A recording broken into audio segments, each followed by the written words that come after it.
America Iran ಯುದ್ಧಕ್ಕೆ ಪೂರ್ಣ ವಿರಾಮ. ಜೂನ್ 19ಕ್ಕೆ ಶಾಂತಿ ಒಪ್ಪಂದಕ್ಕೆ ಮುಹೂರ್ತ ಫಿಕ್ಸ್.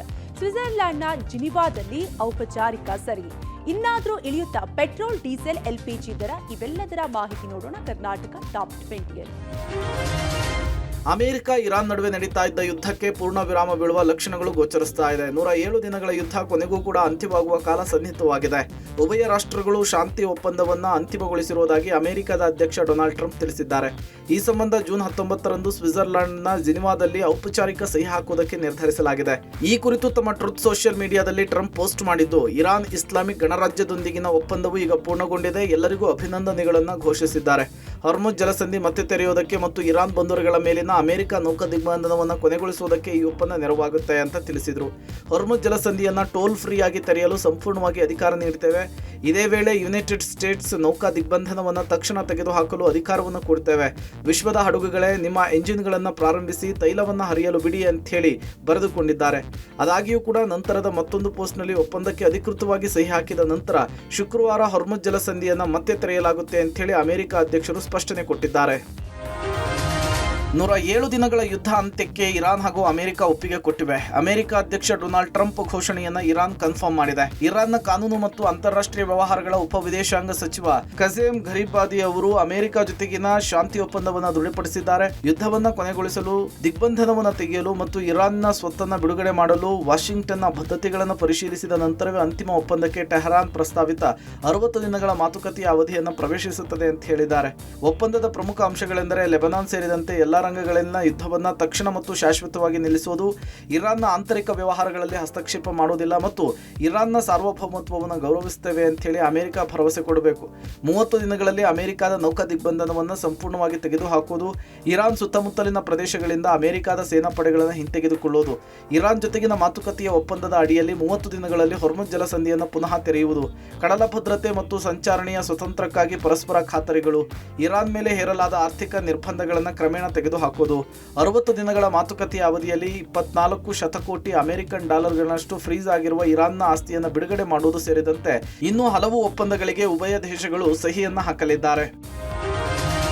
ಅಮೆರಿಕ ಮತ್ತು ಇರಾನ್ ನಡುವಿನ ಕದನ ವಿರಾಮ ಮತ್ತು ಶಾಂತಿ ಒಪ್ಪಂದದ ಘೋಷಣೆಯ ನಂತರ ಇರಾನ್ ಸೇನೆಯು ಮಹತ್ವದ ಹೇಳಿಕೆ ರಿಲೀಸ್ ಮಾಡಿದೆ. ಇರಾನ್ನ ಮಿಲಿಟರಿ ಪ್ರಧಾನ ಕಚೇರಿ ಬಿಡುಗಡೆ ಮಾಡಿರುವ ಹೇಳಿಕೆಯಲ್ಲಿ ಇರಾನ್ನ ಪಡೆಗಳು ತಮ್ಮ ಮಿಲಿಟರಿ ಸಾಮರ್ಥ್ಯ ಮತ್ತು ಬಲವಾದ ಇಚ್ಛಾಶಕ್ತಿಯನ್ನು ಪ್ರದರ್ಶಿಸಿದ್ವು ಮತ್ತು ಎದುರಾಳಿಗಳನ್ನು ಹಿಮ್ಮೆಟ್ಟುವಂತೆ ಮಾಡಿದ್ವು.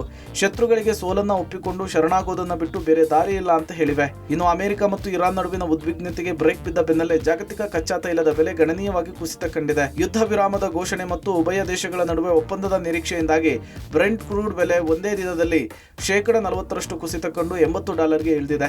ಅಮೆರಿಕ ಕಚ್ಚಾ ತೈಲ 4.8% ಕುಸಿತ ಕಂಡಿದ್ದು, ಇದರ ಮೇಲೆ ಬ್ಯಾರೆಲ್ಗೆ ಸುಮಾರು $81ನಷ್ಟಿದೆ. ಈ ಬೆಲೆ ಇನ್ನಷ್ಟು ಕುಸಿಯುವ ಸಾಧ್ಯತೆ ಇದೆ. ಈ ಹಿಂದೆ ಯುದ್ಧದ ಭೀತಿಯಿಂದಾಗಿ ಕಚ್ಚಾ ತೈಲದ ಬೆಲೆ ಗಗನಕ್ಕೇರಿತ್ತು. ಪೆಟ್ರೋಲ್, ಡೀಸೆಲ್, CNG ಹಾಗೂ ಅಡಿಗೆ ಅನಿಲದ ಬೆಲೆಯೂ ಕೂಡ ಏರಿಕೆಯಾಗಿ ಜನಸಾಮಾನ್ಯರು ಆತಂಕಕ್ಕೆ ಒಳಗಾಗಿದ್ರು. ಇರಾನ್, ಇಸ್ರೇಲ್, ಅಮೆರಿಕ ಮಧ್ಯ ಸುದೀರ್ಘ ಸಂಘರ್ಷದ ಕಾರ್ಮೋಡವೀಗ ಕರಗುವ ಹಂತಕ್ಕೆ ಬಂದಿದೆ. ಇದರ ಬೆನ್ನಲ್ಲೇ ಯುದ್ಧದ ಬಿಕ್ಕಟ್ಟಿನ ಸಂದರ್ಭದಲ್ಲಿ ದರ ಏರಿಕೆಯ ಕಾವು ಸುಡು ಸುಡು ಅಂತಿದ್ದು, ದರ ಇಳಿಕೆ ಯಾವಾಗ ಅಂತ ಜನಸಾಮಾನ್ಯರು ಕಾಯ್ತಿದ್ದಾರೆ. ಯುದ್ಧ ಅಂತ್ಯವಾಗುತ್ತಿರುವ ಬೆನ್ನಲ್ಲೇ ಫಟಾಫಟ್ ಅಂತ ಪೆಟ್ರೋಲ್, ಡೀಸೆಲ್, LPG, ಅಕ್ಕಿ, ದಿನಸಿ ಸಾಮಗ್ರಿ ದರ ಇಳಿಯುತ್ತಾ ಹಿಂದಿನ ಪರಿಸ್ಥಿತಿಗೆ ಬರಲು ಎಷ್ಟು ದಿನ ಬೇಕು ಎಂಬ ಜನರ ಪ್ರಶ್ನೆಗೆ ಆರ್ಥಿಕ ತಜ್ಞರು ಉತ್ತರ ಕೊಟ್ಟಿದ್ದಾರೆ. ಫಟಾಫಟ್ ಅಂತ ಯುದ್ಧ ತಣ್ಣಗಾಗುತ್ತಿದ್ದಂತೆ ಇಲ್ಲಿ ಸಂಘರ್ಷದ ಕಾರಣಕ್ಕೆ ಏರಿಕೆಯಾದ ದರ ಇಳಿಕೆಯಾಗಲ್ಲ. ಮಿನಿಮಮ್ ಅಂದ್ರೂ 4 ವಾರ, ಕೆಲ ದರ ಇಳಿಕೆಗೆ 6 ತಿಂಗಳಿಂದ 1 ವರ್ಷದವರೆಗೆ ಆದ್ರೂ ಅಚ್ಚರಿ ಇಲ್ಲ. ಎಲ್ಲವೂ ಯಥಾಸ್ಥಿತಿಗೆ ಬರಬೇಕಾದ್ರೆ 1 ವರ್ಷವಂತೂ ಬೇಕೇ ಬೇಕು. ಅದರಲ್ಲೂ ರಷ್ಯಾದಿಂದ ತೈಲ ಖರೀದಿಗೆ ಮತ್ತೆ ಅಮೆರಿಕ ಖ್ಯಾತೆ ತೆಗೆದ್ರೆ ತೈಲ ದರ ಇಳಿಕೆ ಕೊಂಚ ವಿಳಂಬವೂ ಆಗಬಹುದು ಅನ್ನುವ ಲೆಕ್ಕಾಚಾರವಿದೆ. ಚಿನ್ನ, ಬೆಳ್ಳಿ ದರ ತಕ್ಷಣಕ್ಕೆ ಇಳಿಮುಖವಾಗೋದು ಸದ್ಯಕ್ಕೆ ಅನುಮಾನ. ಚಿನ್ನದ ದರ ಸಿಕ್ಕಾಪಟ್ಟೆ ಏರಿಳಿತವಾಗುತ್ತಿದೆ. ಅಂತಾರಾಷ್ಟ್ರೀಯ ಮಟ್ಟದಲ್ಲಿ ಚಿನ್ನಕ್ಕೆ ಸದ್ಯಕ್ಕೆ ಬೇಡಿಕೆ ಇಳಿಮುಖವಾಗೋದು ಅನುಮಾನ ಎನ್ನಲಾಗ್ತಿದೆ. ನೀರಿನ ಟ್ಯಾಂಕರ್ನಲ್ಲಿ ಹಲ್ಲಿಯೊಂದು ಸತ್ತು ಬಿದ್ದಿರುವ ನೀರು ಕುಡಿದು 15ಕ್ಕೂ ಹೆಚ್ಚು ವಿದ್ಯಾರ್ಥಿಗಳು ಅಸ್ವಸ್ಥಗೊಂಡಿರುವ ಘಟನೆ ಕಲಬುರಗಿ ವಿಶ್ವವಿದ್ಯಾಲಯದ BCM ಬಾಲಕರ ವಸತಿ ನಿಲಯದಲ್ಲಿ ನಡೆದಿದೆ. ಕಳೆದ 3 ದಿನಗಳ ಹಿಂದೆ ಹಲ್ಲಿ ಸತ್ತು ಬಿದ್ದಿದ್ರೂ ಸಹ ವಾರ್ಡನ್ ಆಗ್ಲಿ ಅಥವಾ ಸಿಬ್ಬಂದಿಗಳಾಗ್ಲಿ ಅದನ್ನ ಗಮನಿಸದೆ ಅದೇ ನೀರಿನಿಂದ ಆಹಾರ ಮತ್ತು ವಿದ್ಯಾರ್ಥಿಗಳಿಗೆ ಕುಡಿಯಲು ನೀರು ಪೂರೈಸಿದ್ದಾರೆ. ಇಂದು ಬೆಳಗ್ಗೆಯಿಂದ ವಿದ್ಯಾರ್ಥಿಗಳಲ್ಲಿ ವಾಂತಿ ಹಾಗೂ ಅಸ್ವಸ್ಥರಾಗಲು ಆರಂಭಿಸಿದ್ದಾರೆ. ಬಳಿಕ ನೀರಿನ ಟ್ಯಾಂಕ್ ಚೆಕ್ ಮಾಡಿದ್ದಾಗ ಹಲ್ಲಿ ಸತ್ತು ಬಿದ್ದಿರುವ ಅಂಶ ಬೆಳಕಿಗೆ ಬಂದಿದೆ. ಇನ್ನು ದಾವಣಗೆರೆ ಜಿಲ್ಲೆ ಜಗಳೂರು ತಾಲೂಕಿನ ಕೆಳಗೋಟೆ ಗ್ರಾಮದಲ್ಲಿ ನಿರ್ವಹಣೆ ಕೊರತೆಯಿಂದ 2 ಶುದ್ಧ ಕುಡಿಯುವ ನೀರಿನ ಘಟಕಗಳು ಕೆಟ್ಟು ನಿಂತಿವೆ. ಇದರಿಂದ ಖಾಸಗಿ ನೀರಿನ ಟ್ಯಾಂಕರ್ನಿಂದ ಗ್ರಾಮಸ್ಥರು ನೀರು ಪಡೆಯುತ್ತಿದ್ದಾರೆ. ಇದೀಗ ಖಾಸಗಿ ಟ್ಯಾಂಕರ್ ನೀರಿನಲ್ಲಿ ಬಾಲದ ಹುಳುಗಳು ಪತ್ತೆಯಾಗಿದ್ದು ಗ್ರಾಮಸ್ಥರು ಬೆಚ್ಚಿ ಬಿದ್ದಿದ್ದಾರೆ. ಬೆಳಗ್ಗೆ ಗೊತ್ತಾಗುತ್ತೆ ಸರ್, 9 ಗಂಟೆಗೆ 9 ಸಹಪಾಠಿ ನೋಡಿದ ತಕ್ಷಣ ಗೊತ್ತಾಗುತ್ತೆ. ಅದೇ ಆರಾಮ್ ತಪ್ತಾರೆ, ಅದರಲ್ಲಿಂದ ಇಲ್ಲಿ ಹಾಸ್ಪಿಟ್ಲಿಗೆ ಬಂದೇವೆ. ಇನ್ನು ಜಾಸ್ತಿ ಏನಾರು ಆಗ್ಬೋದು ಅಂತೇಳಿ ಹಾಸ್ಪಿಟ್ಲಿಗೆ ಸರ್. ವಾರ್ಡನ್ ಅಂತೂ ಇಲ್ಲಿವರೆಗೆ ನಾವು ಫೋನ್ ಮಾಡಿದ್ರೆ ರೆಸ್ಪಾನ್ಸೇ ಮಾಡೋದಿಲ್ಲ ಸರ್. ನಾವು ಫೋನ್ ಮಾಡಿದ್ರೆ ಫೋನ್ ಕೂಡ ಸ್ವಿಚ್ ಆಫ್ ಮಾಡಿ ಇಟ್ಟಿರ್ತಾರೆ. ಅದೇ ರೀತಿ ನಮ್ಮ ವಿದ್ಯಾರ್ಥಿಗಳ ಕಷ್ಟನೂ ಕೇಳೋಕ್ಕೆ ಹೋಗಲ್ಲ ಸರ್. ಅವರು ಭಾಳ 2 ತಿಂಗಳ 3 ತಿಂಗಳ ಒಂದ್ಸರಿ ವಾರ್ಡನ್ ವಿಸಿಟ್ ಕೊಡ್ತಾರೆ ಸರ್. ಯಾವ ಕಂಪಲ್ಸರಿ ವಾರ್ಡನ್ ಅಂತೂ ಬರೋದೇ ಇಲ್ಲ. ವಾರ್ಡನ್ ಅಂತ ಹಾಸ್ಟೆಲ್ ಸಮಸ್ಯೆಗಳನ್ನು ಯಾರು ಕೇಳೋರಿಲ್ಲ ಅಂತ ಆಗಿದೆ ಸರ್. ಇವತ್ತು ಮಾರ್ನಿಂಗಿಂದ ಗೊತ್ತಾಗಿದೆ ಸರ್ ಅಲ್ಲಿವಿದೆ ಅಂತೇಳಿ. ಕೇಂದ್ರ ಸರ್ಕಾರದ ಬೃಹತ್ ಕೈಗಾರಿಕೆ ಮತ್ತು ಉಕ್ಕು ಖಾತೆಯ ಸಚಿವರಾದ ಎಚ್.ಡಿ. ಕುಮಾರಸ್ವಾಮಿ ಅವರು ಇವತ್ತು ಶಬರಿಮಲೆಯ ಯಾತ್ರೆಯನ್ನು ಕೈಗೊಂಡಿದ್ದಾರೆ. ಇವತ್ತು ಬೆಳಗ್ಗಿನ ಜಾವವೇ ಕೊಚ್ಚಿನ್ ನಗರದ ಸುಬ್ರಹ್ಮಣ್ಯ ಸ್ವಾಮಿ ದೇವಾಲಯದಲ್ಲಿ ವಿಶೇಷ ಪೂಜೆ ಸಲ್ಲಿಸಿ ಅಯ್ಯಪ್ಪ ಸ್ವಾಮಿಯ ಮಾಲೆ ಧರಿಸಿದ ಕುಮಾರಸ್ವಾಮಿ ಅವರು ನಂತರ ದೇಗುಲದಲ್ಲಿಯೇ ಇರುಮುಡಿಯನ್ನು ಹೊತ್ತು ಶಬರಿಮಲೆಗೆ ಯಾತ್ರೆ ಹೊರಟಿದ್ದಾರೆ. ಮಧ್ಯಾಹ್ನದ ಹೊತ್ತಿಗೆ ಪಂಡಾ ನದಿ ತೀರವನ್ನು ತಲುಪಿದ ಸಚಿವರು ಮತ್ತು ತಂಡ ಪುಣ್ಯ ಸ್ನಾನವನ್ನು ಮಾಡಿ ಶಬರಿಮಲೆಯತ್ತ ಯಾತ್ರೆ ಆರಂಭಿಸಿದೆ. ಅಯ್ಯಪ್ಪನ ಸನ್ನಿಧಿಯಲ್ಲಿ ಪಡಿಪೂಜೆಯಲ್ಲಿ ಭಾಗಿಯಾಗುವ ಸಚಿವರು ನಂತರ ಅಯ್ಯಪ್ಪ ಸ್ವಾಮಿಗೆ ನಡೆಯಲಿರುವ ಪುಷ್ಪಾಭಿಷೇಕದಲ್ಲಿ ಭಾಗಿಯಾಗಲಿದ್ದಾರೆ. ಕುಮಾರಸ್ವಾಮಿಯವರು ಕೇಂದ್ರ ಸಚಿವರಾದ ನಂತರ ಶಬರಿಮಲೆಗೆ ಕೈಗೊಂಡ ಮೊದಲ ಯಾತ್ರೆ ಇದಾಗಿದೆ. ಜೆಡಿಎಸ್ ಶಾಸಕರಾದ ಪಕ್ಷದ ನಾಯಕರಾದ ಸುರೇಶ್ ಬಾಬು, ಮಾಜಿ ಮಂತ್ರಿಗಳಾದ ಸಿ.ಎಸ್. ಪುಟ್ಟರಾಜು, ಸಾರಾ ಮಹೇಶ್, ವಿಧಾನ ಪರಿಷತ್ ಸದಸ್ಯ ಭೋಜೇಗೌಡರು, ಶಾಸಕರಾದ ಶರಣಗೌಡ ಕಂದಕನೂರ್, ಮಾಜಿ ಶಾಸಕರಾದ ಮಾಗಡಿ ಮಂಜುನಾಥ್, ಎಚ್.ಎಂ. ರಮೇಶ್ ಗೌಡ ಸೇರಿದಂತೆ 30ಕ್ಕೂ ಹೆಚ್ಚು ಜನರ ತಂಡದೊಂದಿಗೆ ಕುಮಾರಸ್ವಾಮಿ ಯಾತ್ರೆ ಕೈಗೊಂಡಿದ್ದಾರೆ.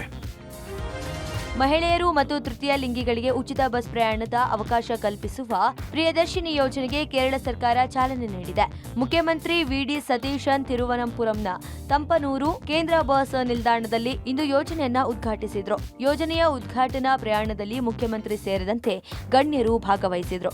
ವಿಶೇಷವೆಂದರೆ ಈ ಬಸ್ ಅನ್ನ ಸಂಪೂರ್ಣವಾಗಿ ಮಹಿಳಾ ಸಿಬ್ಬಂದಿಯೇ ನಿರ್ವಹಿಸಿದ್ರು.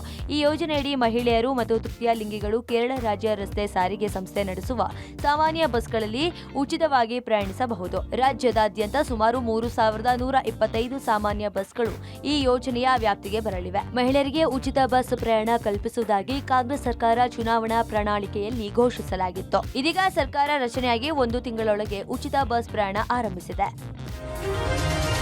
ತಾಯಿಯಿಂದ ಬೇರ್ಪಟ್ಟ ಮರಿಯಾನೆಯೊಂದು ಆಹಾರ ಅರಿಸಿಕೊಂಡು ಕರ್ನಾಟಕ ತಮಿಳುನಾಡು ಗಡಿಭಾಗದ ಡೆಂಕಣಿಕೋಟೆ ಸಮೀಪದ ಗ್ರಾಮವೊಂದಕ್ಕೆ ಬಂದಿದೆ. ಇದನ್ನು ಗಮನಿಸಿದ ಸ್ಥಳೀಯ ಗ್ರಾಮಸ್ಥರು ಅದರ ಹಸಿವನ್ನ ನೀಗಿಸಲು ಮುಂದಾಗಿದ್ದಾರೆ. ಮಾನವೀಯತೆ ಮೆರೆದ ಗ್ರಾಮಸ್ಥರು ಮರಿಯಾನೆಗೆ ಕಬ್ಬು ಮತ್ತು ಬಾಳೆಹಣ್ಣು ನೀಡಿ ಉಪಚರಿಸಿದ್ದಾರೆ. ಗ್ರಾಮಸ್ಥರ ಆರೈಕೆಯಿಂದ ಹಸಿವು ನೀಗಿಸಿಕೊಂಡ ಮರಿಯಾನೆ ಸ್ವಲ್ಪ ಸಮಯದ ನಂತರ ಆ ಪ್ರದೇಶದಲ್ಲಿಯೇ ಉಳಿದುಕೊಂಡಿತ್ತು. ಈ ಬಗ್ಗೆ ಮಾಹಿತಿ ತಿಳಿದ ಅರಣ್ಯ ಇಲಾಖೆ ಅಧಿಕಾರಿಗಳು ತಕ್ಷಣ ಸ್ಥಳಕ್ಕೆ ಧಾವಿಸಿದ್ದಾರೆ. ಮರಿಯಾನೆ ಸದ್ಯ ಸುರಕ್ಷಿತವಾಗಿದ್ದು ಅದನ್ನ ಮರಳಿ ತಾಯಿಯೊಂದಿಗೆ ಸೇರಿಸಲು ಅರಣ್ಯ ಇಲಾಖೆ ಸತತ ಪ್ರಯತ್ನ ನಡೆಸುತ್ತಿದ್ದಾರೆ.